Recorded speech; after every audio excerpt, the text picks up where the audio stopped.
Okay, today is Thursday, October 21st, 2004. I'm Kathy Bernstein, and I'm going to visit with Don Grande this morning as part of the Historical Society's celebration of 350 years of Jewish life in America. And I have to say, Don and I are friends, and we're going to stay very serious this morning. We're going to do this very professionally, right, Don? Yes. Okay. Don, I've got a bunch of questions which you haven't seen. There's nothing hidden, but what I'm really interested in finding out, I'd like to know about your background, where you were born, when you were born, your name, Grande, was it changed a little bit, and something about your parents, if you could start that way. Sure. I was born in Indianapolis, Indiana, on June 20th, 1936. It hasn't yet been declared a national holiday, but it is under some discussion. My parents were Hyman Grande and Eleanor Grande. My father's name had been Granovsky, G-R-A-N-O-W-S-K-Y, possibly O-V in the Russian, Granovsky. But my father was the only child in his family born in the United States. His four siblings were born in Russia, and after the four were born, his father came to the United States in 1907 and stayed here for came to Lafayette, Indiana, because he had landsmen there, and then came to Indianapolis shortly thereafter, worked there, picking up metal on the street and scrap and that sort of thing. Then he brought his family over. My father was then born. I don't recall the year my father was born, but it was shortly after. I'll tell you in a second. My father was born in 09. And my father was a good student, went to school, graduated Indiana University Law School, and practiced law for a few years, worked for the government breaking up stills in Kentucky. Quite an unusual job for a little guy. He wasn't a very big person. And then eventually he joined his father and his brother in the scrap business, Granovsky Iron and Metal, and did that for many years. Your mother? My mother... And her family? My mother came from Philadelphia. She went to visit her uncle in Indianapolis, met my father, and they got married. What was her maiden name? Her maiden name was Israel. My grandfather came through Ellis Island with his brother together. His brother came out of Ellis Island as Philip Phillips, and he came out as Jacob Israel. You don't know how that happened? No. That's fun. We really don't know how it happened, but... Do we know what the name was? I don't know what their name was. My grandmother's name was Solomon in the United States. When she came through, it was originally Solomon-Avici. She was from Romania. And Solomon-Avici, one whole name? One name, What does Solomon-Avici. Avici mean? Do we know? I don't know, but I think it's fairly common in Romania. We'll have to find out what that means. We're interested in what names mean. Like, does Granovsky mean anything? Yes, Granovsky means something. There's a city in Russia called Granov, Okay. and so they were from Granovsky. They came Granovsky. My grandfather's family lived in Balta, B-A-L-T-A. Balta is south of Kiev, Okay. near, well, I just want to make one comment No, about that's that. okay. No. Near Uman, which is where my wife's family is from. Oh, how So interesting. we are from cities very close to each other in Russia, and probably would have met at the drive-in movie right between Balta and Uman Right. if we hadn't come to the United States. Okay, so you're... Hold. Messed Okay, it up. thanks. Go ahead. All right. Your father had a hard time earning a living, it sounds like, picking up scrap metal. How did he My grandfather. Or your grandfather, how did he be able, what happened that he could afford to send your father to law school? Was it the scrap business became so? The scrap business was a good business, Mhm. and so he was able to make a few dollars. But my father also was a hard worker and had many different jobs and worked for his father and different things, and scholarships, and because he was a very good student, and so he was able Mhm. to go to law school. School was a lot less expensive then, even in relationship to what the dollar was worth. Mhm. Mhm. So he was an officer in his class, and we have a nice picture of him in his year of graduation in the newspaper. Your parents got married when? My parents were married, I think, about 1933. Mhm. And and you were born I in was 36, and you have a brother? I have a brother who was born in 1940, Richard. Mhm. Richard lives in New York State. Tell me about growing up, what kind of neighborhood you lived in, and what kind of Jewish education you had, because your life is interesting. What was it like? Was your family traditional? A little bit about that. We belonged to Congregation Beth El Zedek Temple, which was a conservative shul. It originally had been an Orthodox shul, the Rosh Hashanah shul. My grandparents had belonged to it. They were religious people, and so we joined that shul, but it was an evolving shul and eventually became a conservative shul. Mhm. But we had the balcony where women would sit, but they rarely sat there anymore because it became a conservative shul. My grandparents would still walk to shul, and I would occasionally walk with them. So I grew up with a very strong feeling about God. I always had a very strong feeling that, about the traditional Jewish thought about God, and I wasn't a particularly religious person, but we had very strong feelings about being Jewish and very strong feelings about the state of Israel. That was always very important to us. So I went to Sunday school.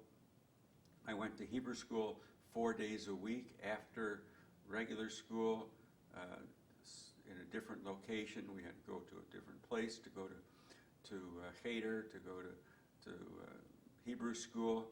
I had a teacher most of those years who had come from Europe, who knew I liked to play around and kid around quite a bit in Hebrew school, but we had a very affectionate relationship, even though he was unhappy with the fact that I didn't spend a little more time on my Hebrew. So you had excuse me, a bar mitzvah, I assume, and I had a bar mitzvah. I can still do my Haftorah if you want me to do it right now. Of course, I'd love to, but you know what? We're running a little short on Okay. time, so we'll save that for another time. another one. Mhm, Yeah. mhm. When I did my bar mitzvah, I can still recall it very well. As I started to do my Haftorah, I felt I was leaving the shul and going up into the air. Really? And as I came to finish my bar mitzvah, my Haftorah, I remember hitting the ground very hard, just as I finished it, because I had been gone the whole time. And it was an incredible feeling. I can still feel it today. I can still feel the departing and coming back. That's interesting. So you were watching yourself doing it, in effect, an out-of-body experience. It was. That's interesting. What about anti-Semitism growing up, Don, or at any other time in your life? I'd like to talk a little about. Well, there was a fellow, Billy Barstow, who lived on the corner, who was a year younger than I was, who made anti-Semitic comments, and fortunately he was smaller than I was, and so I chased him home and beat him up a little bit, and then waited for him to come out of his house again, which he didn't go to school that afternoon. I didn't beat him up that badly, but we never had that again. But there were occasionally anti-Semitic comments made by people it was not an unusual experience. It didn't affect my daily life in the sense that I, except for limited situations, that I wouldn't go here, wouldn't go there. But there were, we were very much aware of anti-Semitism. You were? Yes. We were, frankly, more aware of anti-black situations. In what way? Indianapolis was the first city north of the South, really. First major city north of the South. And when the northern Indiana was more dominated by industrial towns, southern Indiana was more like the South. And I recall at 16 years old going to a dance at a beautiful place, and Louis Armstrong was there, and he made a comment that if he hadn't been playing there, he couldn't get in. And it was a very shock, and I can still feel it through my body today when he said that. We had separate entrances for blacks in downtown movie theaters. There were many anti-black situations, and it did instill a very strong feeling against this racism for me by growing up in Indianapolis. That's interesting. You've had quite a journey, and I'd like to talk a little bit about that journey of yours, your religious journey.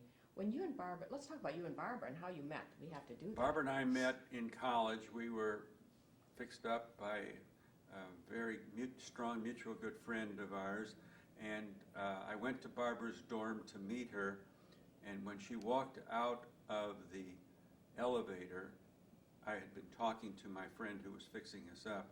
I looked at her, and I was almost immediately in love with her. I don't blame you. She's so sweet and Thank so you. pretty. So we had a date. We were going to a picnic with a bunch of my fraternity brothers, and we had to go to the grocery store to buy some food, and Barbara still says it was a typical encounter with me. We went, and I picked up a big container of Jell-O, overturned it, and it had it slobber all over the counter and all over the place, and she feels this was a typical encounter for us, where I would be dropping something or breaking something or something like that. Anyway, we had a wonderful time. I told my mother that I had met the girl I was going to marry. I told her that night. The first date? First date, yeah. I said, this is the girl I'm going to marry. How old were you guys? I was probably 20. Oh my. And she's younger 20 than- or 21.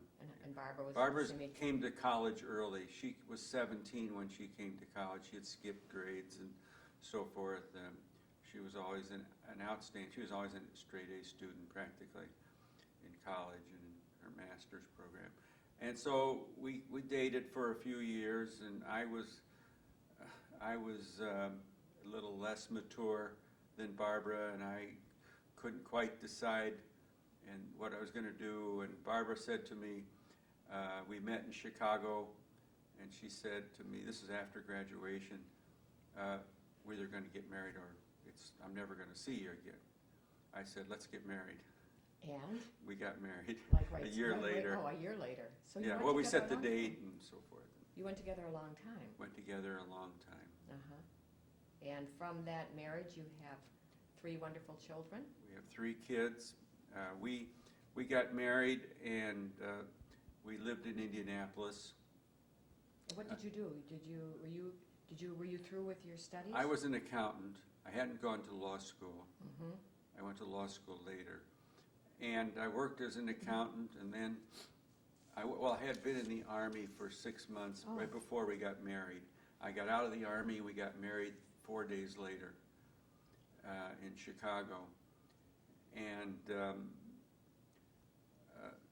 then we moved back to Indianapolis, and I worked for a year, and then exactly 1 year later, as we were getting ready to leave for Yom Kippur services, Barbara had a very bad stomach ache and had to go to bed. She was real sick. And I turned on the TV, and I saw that my reserve unit was being called up.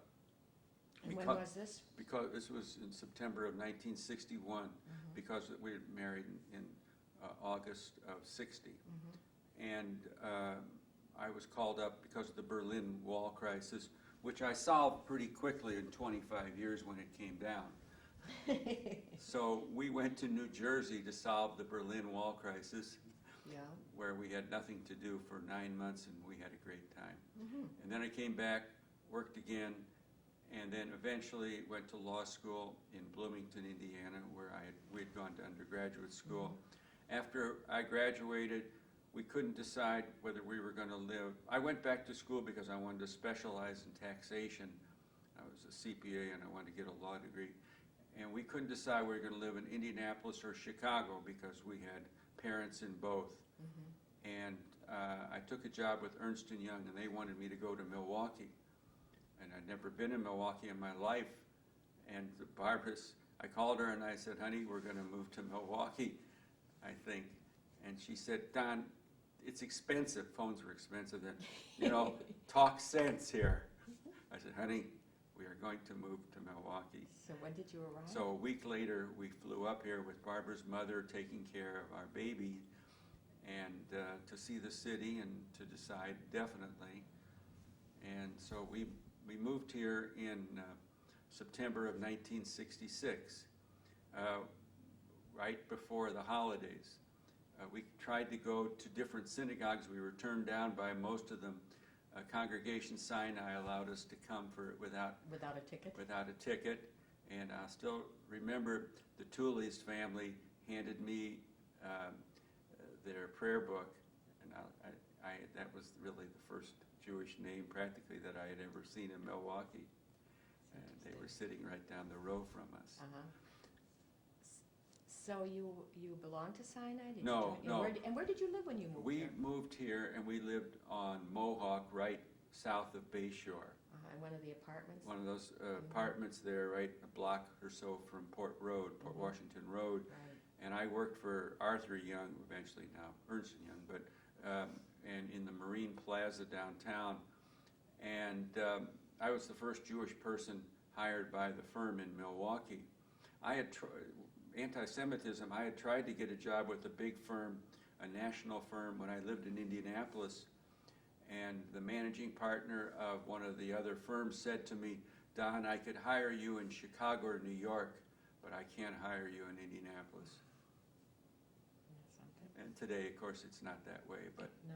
that was a very strong statement to me. That was in the 60s. How did you feel? Were you shocked at that? Yes, I was very shocked, but I was used to it too. Okay. And I knew that's the way the world worked. How long did you live on Mohawk before 1 you year. And then did you We buy met the the house? Pearlson, Boyd and Donna Pearlson, they're now divorced, but who lived next door to us. Yeah. And they became very good friends of ours. And so we eventually joined Congregation Emmanuel, because most of the people we met belonged there. Mm-hmm. And it was really a mistake for us in a way, because Barbara grew up conservative, I grew up conservative. We should have not joined a Reformed congregation. I became active. I was on the board. I'll never forget that we sold a piece of land, the congregation did, in Fox Point for $500,000, and I recommended that the congregation hire 10 rabbis with the money. And at that point, we knew that it was no longer going to be the place for us to stay.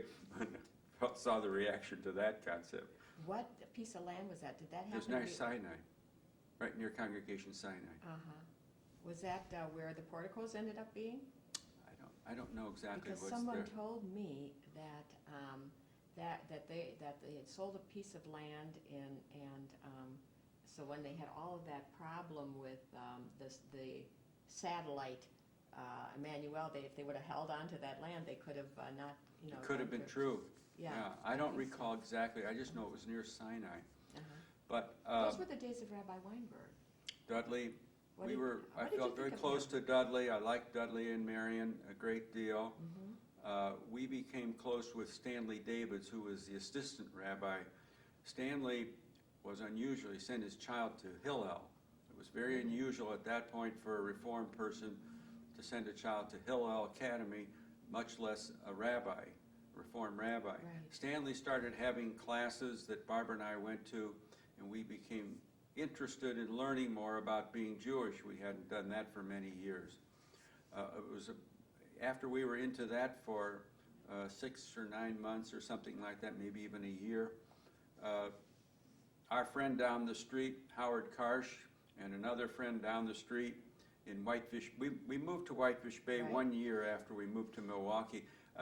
We bought a house on 5009 North Lake Drive, and I'll never forget when I bought the house, I was making $8,400 a year, soon to be raised to $10,100, and my parents had helped us with the down payment. It was a great house with a big yard, and so the managing partner, who also lived in Whitefish Bay, called me into his office and he said, "Don, I understand you bought a house in Whitefish Bay." It was a little nicer than his house and in a more prominent location.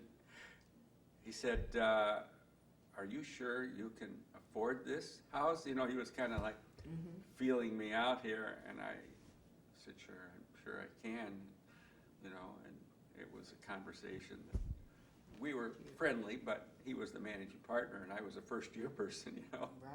Right. And so You lived there a long time. we lived there 31 years. That's a long time. Yeah, and I knew it was going to be a successful career. I could feel it. I had a great mentor, John Cerny, who was a wonderful person for me. He was a singular person in my life to help me get to where I wanted to be. Without him, I probably couldn't have done it. I learned a great deal about the business and about learning. I spent a lot of time studying taxation, and I became a teacher for many people around the state, CPAs, attorneys, and so forth. Eventually, I taught for Justice Abrahamson in her classes at University of Wisconsin-Madison. So I became very interested in knowledge. I became a partner in the firm in 1973, and I had national responsibilities in some areas and so forth. So it was a wonderful career for me. And in your personal life, what was going on around that time? Well, Howard Karsh and Stuart Brofman started having these classes with Rabbi Twersky called OP, Orthodox Perspective. And we met at people's homes, and the rabbi did some very creative kinds of programs. You were there, I believe. We were. Yeah, and many of our friends were there, Reformed, Conservative, a few Orthodox people like the Kramers. And the rabbi had some creative things, and so we became interested in him and in Orthodoxy. And so we started to go to Congregation Beth Yehuda on Shabbos. It was on 54th and Center, and we would drive over there on Shabbos, park our car in some hidden location, and then walk to shul. Not that anybody didn't know we were driving anyway. Get there late, leave, fairly soon. Eventually, people would invite us for lunch once in a while. Rabbi would, and then we'd go and walk to our car and drive home. But we would have Friday night dinners, Shabbos dinners in our house, and it wasn't. We moved very slowly. As one of our friends, Julie Kahn, said, we had a creep of faith. It was very slow. We would change our direction slowly, moving. As we became more interested, our typical pattern on Saturday morning was to get up, go running. Barbara and I became avid runners, still are. We would run in the morning, come back. I would then watch Siskel and Ebert on TV, and then go to shul. And then to make changes in our life, I stopped watching Siskel and Ebert. We would get up and go running and then drive to shul, since we got there a little earlier. And then to make another change in our life, we wouldn't run on Shabbos. So it was those kind of very slow kinds of things. In 1989, we had been going to retreats that the rabbi had. We went to a retreat, and something stuck us very hard that the rabbi said, and 2 days later, we went with Howard Karsh to try to find a duplex in the neighborhood that we could buy so that we could have a Shabbos apartment and observe Shabbos the way it was supposed to be observed.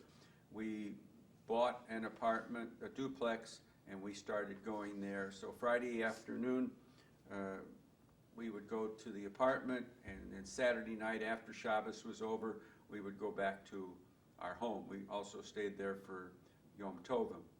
And by this time, our kids had moved on. They were older at this point. Jill had followed us by going to Indiana University, and Roger, who was our second child, went to the University of Wisconsin-Madison, and Stephen, our third child, went to the University of Minnesota.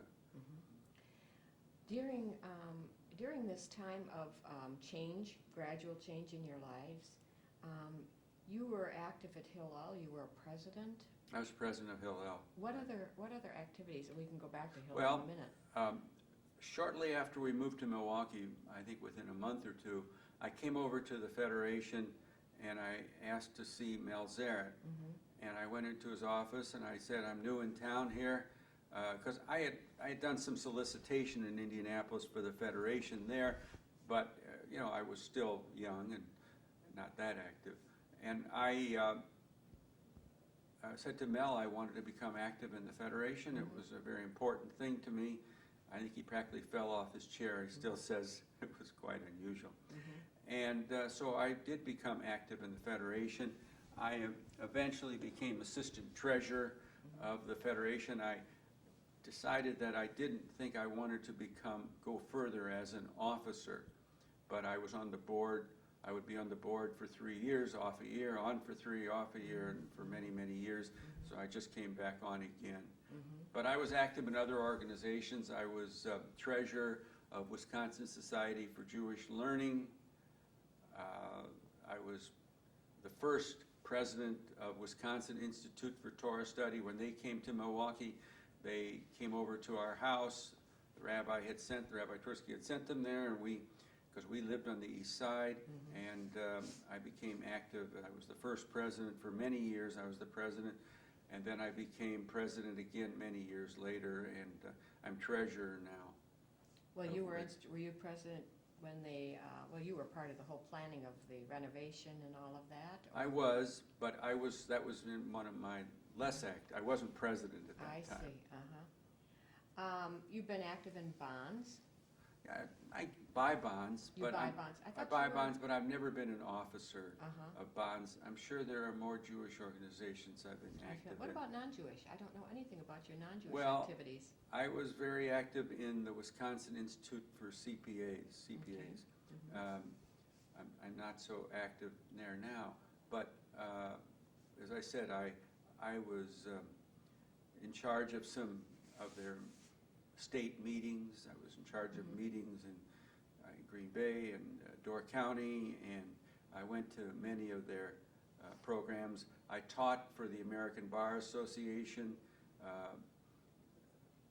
Barbara and I have had many experiences in our life, I don't know if we have time even to discuss it here, where Barbara and I have had, only God could have caused these things to happen. Like? I was teaching for the American Bar Association the day Barbara got back from Israel. Barbara and I and the kids had gone to Israel, and Barbara stayed for the whole summer with the kids. I came back after 2 weeks. This is when our kids were young, very young.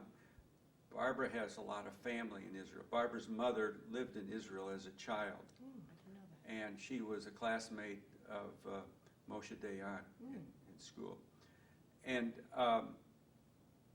so I happened to be teaching in New York the day Barbara and the kids came back. And so I said to them the next day, let's do something. And Barbara said, I'm exhausted. I said, honey, we're in New York, we got to do something. So we went to the United Nations, and we're standing in the lobby of the United Nations, and I heard some people speaking Hebrew. I said, Barbara, why don't you help these people? They seem to be having a problem. She says, I'm back in English today. Barbara speaks Hebrew fairly well, and so she says, no, I'm in English. I said, honey, help them.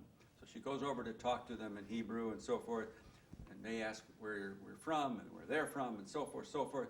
Turned out Barbara had stayed in their apartment that week, had slept in their beds. She was there with Phyllis Lenski. Now this was typical kinds of experience. I mean, for us, we've had many experiences like this. We often say we ought to write these into a book. Well, you should. Because they're so unbelievable. One day Barbara said, Don, can you do these 2 errands for me? And I could only remember one. And I was walking out of a building, and there were 2 people, there were some people standing there in front of me, so I had to wait. 2 people walked by. I couldn't think of what the second one was. All I knew, it had to be done at 5:25, and it was 10 after 5. And this one guy was walking with a woman, and he looks right at me, and he says, Midas Muffler. I said, Midas Muffler? I'd have to go to Midas Muffler to get Barbara's car. So I jump in the car, run up to Midas Muffler, and get her car out. He did not say Midas Muffler. Right at me, said Midas Muffler. He was talking to her, but he was turning and looking right at me. I couldn't believe it. Now, I mean, there's 10 more like that. I think that's funny. Yes, it was funny, but it was saved my life. If I hadn't gotten that car out, it would have been difficult. Anyway, we've had Barbara has not been quite as active in Jewish affairs over the years because she went back to get her master's and she has a very difficult work schedule. But Barbara was selected by the Federation to receive the Anna Gulnick Young Leadership Award. I went over there at the Jewish Center, the old Jewish Center, because it was a secret at that point. They didn't tell it ahead of time, but they told me so I would come over to see Barbara. So I was hiding in the back of the room, and I was standing next to 2 women, and one woman says to the other, who won the award this year? And she's standing right next to me, and she said, it's probably some middle-class maiden. And then within 10 seconds, they say the winner is Barbara Grande. Boy, her eyes just went straight forward. That's funny. Yeah. That's funny. Anyway, Barbara also won an award for leadership at the Jewish Center. And, you know, last night she was making her phone calls for the Federation. She's a special lady. Thank you. Very special lady. She's gotten a lot of awards nationally. She was just awarded one of 25 people in the country in her field to be awarded a special designation, a very high-level designation in her field. Mazel tov. So she can tell you more about those things. And she's on my list for another time. So you're connected to Israel. I feel very strong about Israel. We've been to Israel 5 times. Last November was the last time. And Barbara's working on a program right now for a hospital in Israel to try to set up her field in this hospital. Where? In our region? In our region that we have. Perea? Perea. Oh, very nice. And so the doctor was here 2 weeks ago and met with her at the hospital, and she's been working on that. So we hope to go back when progress has been made on this. Good. Hopefully next year. I wanted to ask you, how do you see the present and the future of our Milwaukee Jewish community, Don? What do you think? How are we doing? And do you have concerns for the future? Well, I have a great deal of concern for the future. You know, I guess probably a lot of old fogies would say, I don't see the young people quite the same way as we were. But, you know, I was there when the state of Israel born. You know, I was a youngster, and it's a seminal event in my life. And I don't see Israel in the same place for a lot of people, a lot of young people, and I think that's a shame. I think the fact that we have 3-day schools is a very important part of our community, and the fact that Milwaukee Jewish Day School has done so well, so many students, I think is going to be something special for the future for the Jewish community. That's helpful. But we've spread out a great deal, and we have fewer people in a wider area. And so we don't live quite the same way that we did at one time, and I think that's unfortunate. For example, our daughter lives in a neighborhood that really has very few Jewish people. She thought when they moved there that it would become a more Jewish neighborhood, but it hasn't really. And that's a problem for their kids. Okay. And so because of the devotion we have and the fact that we're still in the same city and the fact they're still active Jews, you know, I think that's great. But a lot of people live in different cities from their families. And we have much more of that than we ever had in the past. And then so you lose a bit of a relationship when your kids move to a different city. Not the parents, the children. Right. And that's a very unfortunate thing. So I think we have to work harder than we ever worked before, be more creative than we ever were before to try to bring people into the Jewish world. Mm-hmm. Do you think that we have enough agencies? Do you think we have too many? Do you think that we're missing something here? We now have a kollel, and from your lifestyle, that would be important in a yeshiva and things like that. But I don't think we have too many agencies. I think we need to serve the Jewish people, and they all do separate things. You know, the curse of being accepted by the non-Jews is that there's the other side of it. Right. You know, we can now become active in the symphony and become active in the art museum and become active in all these places. Fortunately, many of the Jewish people who have become active in those agencies are also active in Jewish life. Mm-hmm. And so we've been fortunate in that way. Not every community has that fortune. Mm-hmm. But it will change. Many people will become active in those non-Jewish agencies who are not going to be active in Jewish agencies. I'm sure of it. And there's a desire for their careers to become active in those agencies. It will help their careers to be around the wealthy people, the not wealthy non-Jews in Milwaukee, and to be able to know those people. And so I see a serious problem. The more we're accepted, the more difficult it's going to be for us to maintain a Jewish community in the same way we want it to be. Mm-hmm. Okay. I don't have the solution. We just have to work harder. We have to make more personal phone calls to people to ask them to do things. Mm-hmm. I mean, take my daughter, Evie was, called her, get her involved, she's involved. The personal approach is what has to be done. Absolutely. Absolutely. If it means going to their house, if it means meeting them at a place for coffee, whatever it is. It's a very difficult thing. It takes a lot of people because it has to be one-on-one. It's not 1 on 10. I have a question for you. I know you well enough to know that you're a very generous person with financially and time. From whom did you learn this? Was it in your home? My father was president of the men's club. My mother was president of the sisterhood. My mother was president of Hadassah. To today, she still feels very strongly about Hadassah. It's a very important thing in her life today. Mm-hmm. She celebrated her 90th birthday, and all contributions went to Hadassah, and she made contributions to Hadassah in honor of her children.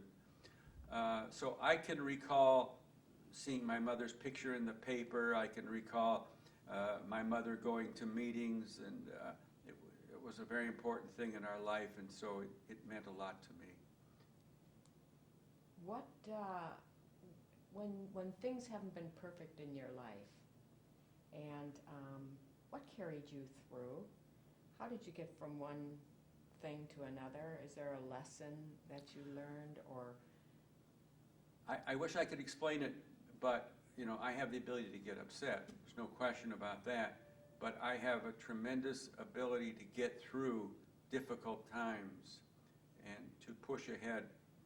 I can't explain exactly where it came from. I think possibly it came from my mother, but I really don't know. Mm-hmm. Because there have been crises in our lives, health matters.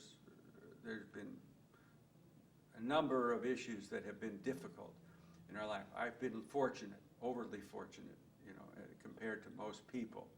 But there have been difficult times. I just can't tell you exactly. One thing is my wife. Barbara is very bright, very critical, very careful, and so that's helpful. She doesn't mind telling me, the right thing to do. Okay. And that's been extremely important. As we end this little tete-a-tete, is there something you'd like to say to your children, your grandchildren, 25 years from now? Well, A thought? I think I see my grandson getting ready for his bar mitzvah in a year. It's interesting, he just had his bris a year ago. Yeah. But anyway, and he's learning with Rabbi Lair, and I think that's very good. It's a traditional approach.